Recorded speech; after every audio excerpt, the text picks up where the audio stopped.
A student named Yuta Okkotsu is being bullied by 4 seniors on graduation day. Alone and afraid, Yuta begs them to stop. When one of them threatens to kill him, he calls out the name, Rika. A cursed spirit emerges from the walls and gravely injures the bullies, keeping Yuta safe. As the rain pours outside, Yuta repeats, "I'm sorry," as the blood of the injured student spills out of a closet. In the next scene, Yuta is being held in detention while Satoru Gojo debates his fate with the Jujutsu Council. He argues that the boy shouldn't be executed as he was in control of the curse and consented to its manifestation. His power is immense, able to turn the tables on 3 grade 2 sorcerers as well as a grade 1 sorcerer, which was why he was placed in Gojo's care. Gojo decides that Yuta will attend Tokyo's Jujutsu High. Gojo speaks to Yuta about a deformed knife he found. Yuta tells him that he tried to use the knife to off himself, but Rika wouldn't let him. Gojo drops the knife and tells Yuta that he is attending a new school starting now. Yuta refuses, saying that he doesn't want to hurt anyone, so he is never going outside again. Gojo suggests that will make him lonely. He further explains that the curse placed on Yuta has the power to save people depending on how it is used.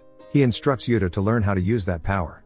In the introduction sequence, Yuta wakes up and dresses as a student of Jujutsu High, wearing a necklace with a ring underneath his school uniform. He meets with Gojo.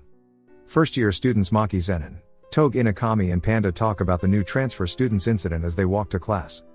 Gojo excitedly introduces Yuta to the class. The students are not so excited. Yuta hesitates as he walks in, sensing the mood. Immediately, Rika's presence is known to the first-year sorcerers and they spring into action, cornering Yuta against the chalkboard before he can even introduce himself. Maki scolds Yuta for attending Jujutsu High with a cursed spirit. In a cutscene, Gojo explains how 10,000 mysterious deaths in Japan every year are due to curses, which are manifested by the negative emotions of people. Among these are also malicious cases caused by curse users. Jujutsu High is where select people are taught to exorcise the curses. All students are shocked that Yuta is just finding this out now. Gojo quickly warns the students to back away, as Yuta's curse is quite powerful. Rika emerges briefly and warns them not to bully him. In a flashback, we are shown a 10-year-old Yuta with his childhood friend Rika Orimoto. For Yuta's birthday, Rika gives him the ring that he now wears around his neck. She tells him that it is an engagement ring so that when they grow up, they can get married. Their excitement is short-lived as Rika is hit by a car and killed that same day. As Yuta looks on in horror, bystanders call and report the incident to the police. Yuta suddenly noticed the curse of Rika grabbing his legs, promising to marry him when they grow up. Back in the present, Gojo explains to the first years that if they bully Yuta, Rika will kill them. The students, injured by Rika's manifestation, comply. Gojo introduces the class to Yuta. Maki Zenin is a curse tool user and an expert in weapons. Toge Inumaki is a curse speech user, who only speaks in rice ball ingredients so as not to accidentally curse anyone. And Panda, a conscious living being imbued with cursed energy known as a corpse. Yuta and Maki have private thoughts individually that disagree with Gojo's teaching style. Gojo pairs Maki with Yuta for an afternoon assignment. She is displeased. On their way, Yuta attempts to make small talk with her, but she calls him out on being bullied before.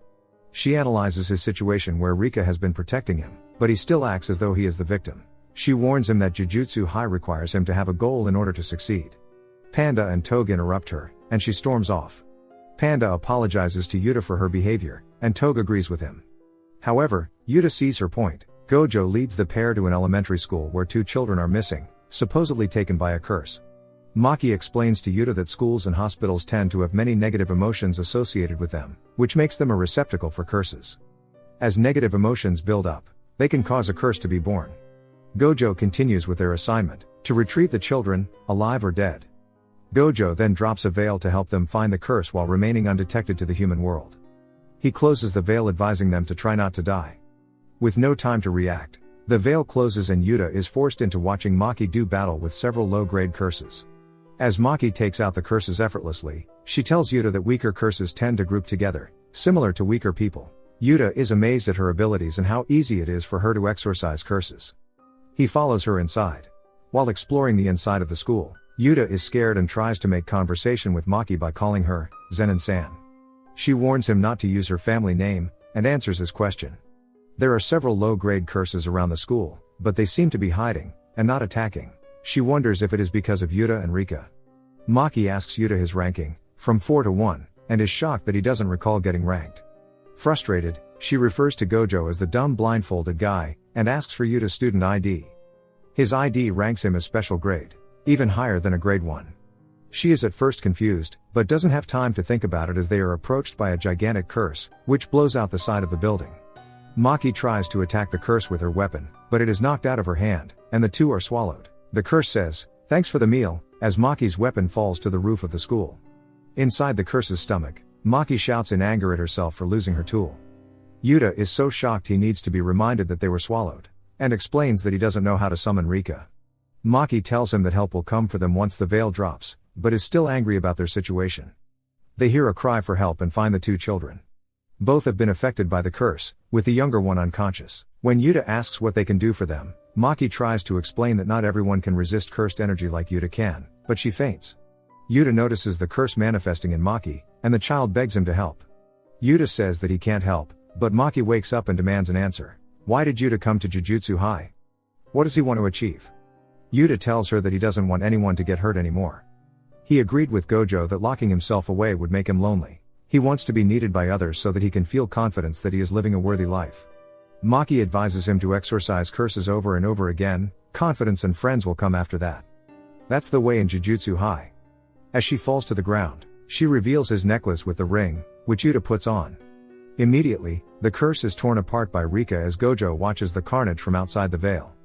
He comments on how terrifying her curse really is. Rika embellishes in her fully manifested strength. Yuta carries Maki and the children to the veil. As he feels himself losing strength, a vision of Rika's child form encourages Yuta to push on. The vision helps him make it outside as the veil is dropped. Gojo commends Yuta on a job well done. Later at the hospital, Gojo asks why Yuta doesn't seem satisfied that Maki and the children will make full recoveries. Yuta looks at the ring on his finger and mentions that it was the first time he was able to summon Rika voluntarily.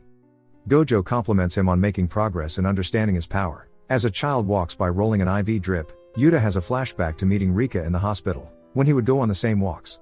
They later become close friends, often playing together in the playground. He remembers again Rika's face as he accepted her proposal of marriage. With a different understanding now, Yuta proposes the idea that he may have cursed Rika, not the other way around. Gojo offers a theory of his own: there is no curse more twisted than love.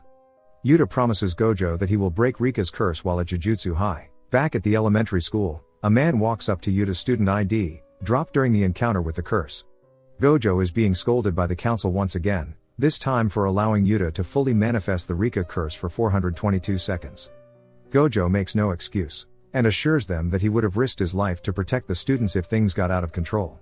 He also states that he doesn't understand how Rika, who doesn't come from any line of Jujutsu sorcerers, could become such a powerful curse. They can't control what they don't understand, and therefore Gojo believes that it ought to be left to trial and error. He is reminded that Yuta's execution has only been suspended. And Gojo reminds them that, if it comes to that, he will side with Yuta. As he approaches the track, Gojo talks to himself about the outdated ways of the council. He observes Yuta running with Toge and Maki, who are much faster. Gojo shows Yuta the armory. He explains how difficult it can be to exorcise a curse as powerful as Rika. But a curse can still be broken. There are thousands upon thousands of knots of cursed energy within each and every curse. These knots need to be unraveled, one by one.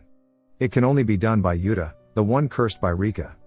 Gojo gives Yuta a katana, and explains how he can imbue Rika's cursed energy into the blade as it was imbued into the ring. As Yuta does this more and more, he can gain full control of Rika's cursed energy using the katana.